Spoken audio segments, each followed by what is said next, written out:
यदि आपने प्रभु के दरबार का आश्रय ले लिया है, कृपालु की कृपा के सहारे हो गए हो, बैर और की कहा करे। कोई भी त्रिभुवन का दैवी शक्ति संपन्न भी हो, बाल बांका भी नहीं कर सकता उसका, विश्वास कर लो। यदि हमने अंदर से भगवद आश्रय नहीं लिया, केवल बाहर भेष बनाए, तो बात अलग है, बात ध्यान देनी होगी। फिर वहां अपने लोगों को संशय हो जाएगा कि भगवान ने क्यों नहीं बचाया। ये बात छाती की है, ये बात बाहरी किसी लक्षणों से नहीं पहचाना जा सकता। जो कृपा पात्र हृदय का विषय, जिसने भगवान का आश्रय ले लिया अंदर से, यदि भगवान का आश्रय ले लिया है और अंत समय में ऐसा कुछ होता है, तो अनंत जन्मों का कोई विधान है जिसका भगवान निवारण करके सीधे अपने पास बुला रहे हैं। नहीं तो निश्चित समझ लो, त्रिभुवन में ऐसा कोई नहीं कि बाल बांका भी कर सके, एक बार भी उखाड़ सके, पक्का समझ लो। जो पे कृपा रघुपति कृपालु की, बैर और के कहा सरे। होई न बाको बार भगत को, जो को कोटि उपाय करे। करोड़ों उपाय कर ले, बाल बांका भी नहीं हो सकता, करोड़ों उपाय कर ले। और बात बड़ी महिमा की, तकै नीचु जो मीचु साधु की, सो पामरते ही मीचु मरे। वेद विदित प्रहलाद कथा सुनी, को न भगति पथ पाऊं धरे। कयादू जी ने बहुत सुंदर श्रृंगार किया। 5 वर्ष के बालक हैं, कूदते हुए हिरण्यकश्यप के सामने आए, साष्टांग प्रणाम किया, क्योंकि देवर्षि नारद जी के आश्रम में जन्म हुआ। देवर्षि नारद जी की गर्भ से ही इनको शिक्षा प्राप्त हुई, महाभागवत है। साष्टांग प्रणाम, उतर पड़ा सिंहासन से, प्रहलाद जी को उठाया, छाती से लगाया, मस्तक चूमा। बड़ा सुख मिल रहा प्रहलाद जी को। बेटा तुम्हें क्या पसंद है? जैसे छोटा बच्चा तो प्यार है, तुमको क्या टॉफी, तुम्हें क्या पसंद, खिलौना, कोई चॉकलेट, तुम क्या चाहोगे? वो पूछ, तुम्हें क्या, त्रिभुवन पति, तपस्या का धनी, अद्वितीय तपस्वी, अद्वितीय तपस्वी हिरण्यकश्यप।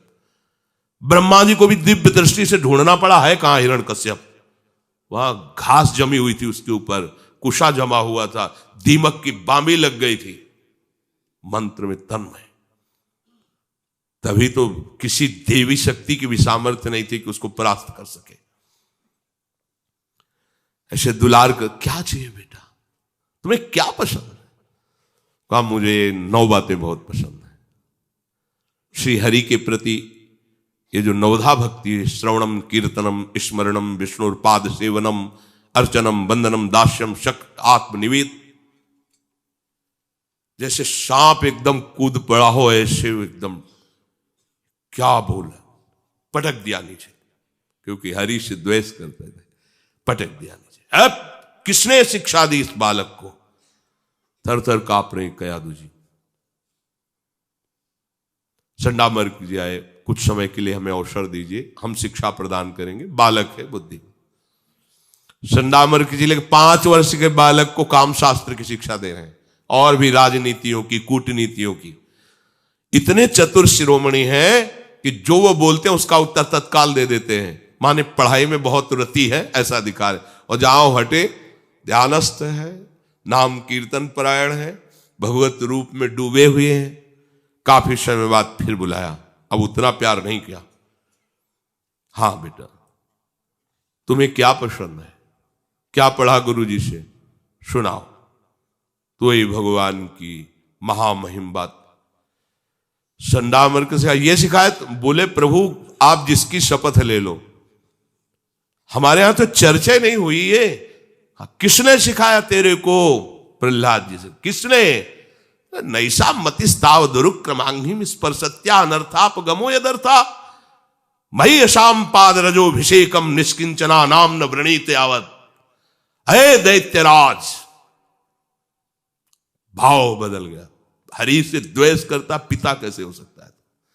ये पढ़ाने लिखाने से बुद्धि नहीं होती, ये महापुरुषों की चरण रज अभिषेक से होती है। ये हरि में जैसी मेरी रति है, ये पढ़ाने लिखाने से। मेरे गुरु देवर्षि अंदर की बात बाहर नहीं बोले, मेरे गुरु देवर्षि नारद जी की कृपा कटाक्ष से हरि प्रेम जागृत हुआ। ये पढ़ाने लिखाने से नहीं। बंदी बना लिया जाए इसे, 5 वर्ष के बालक को आदेश किया, हमारे सामने इसे नुकीले शस्त्रों से छेदा जाए, मार डाला जाए। वो शस्त्र मारते उनकी त्वचा में कहीं खरोंच भी नहीं होती। बोले महाराज, बड़े बड़े नुकीले अस्त्रों से प्रहार किया जा रहा है, आप देख रहे हैं, कोई प्रभाव नहीं पड़ रहा। हमारे सामने मत वाले हाथियों से रौंदा दिया जाए, हाथी ऊपर से कचर के चले जाते, प्रहलाद जी आराम से बैठ जाते। ऐसा लगता है जैसे कोई सुकोमल फूलों का स्पर्श कर रहा। मरेगा कैसे? ये जहर पिलाओ, सांप से डसवाओ, पर्वत के नीचे दबा दो। बड़े बड़े दैत्यों ने पर्वत उठाकर प्रहलाद पहाड़ का टुकड़ा बांधकर समुद्र में फेंक दो, मृत्यु भी नहीं छू रही, अग्नि में जलाए, कुछ नहीं, बाल भी नहीं झुलसा। कह रहे वेद विदित प्रहलाद कथा सुनी को न भगति पथ पांव धरे। बोले वो तो प्रहलाद जी थे।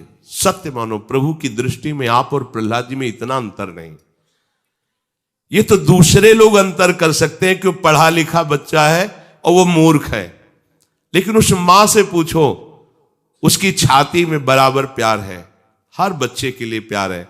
ऐसे ही मेरे पिता है प्रभु, मेरे परमेश्वर है प्रभु, मेरी मां है प्रभु। तुम्हें माता च पिता तुम्हें, तुम्हें बंधुश्च सखा तुम्हें, तुम्हें विद्या द्रविणं तुम्हें सर्वम मम देव देव। प्रभु हमको वैसे ही प्यार करते जैसे प्रहलाद जी को, पर हम वैसा प्रभु पर भरोसा नहीं रखते जैसा प्रहलाद जी रखते। अंतर हमारी तरफ से, प्रभु की तरफ से नहीं।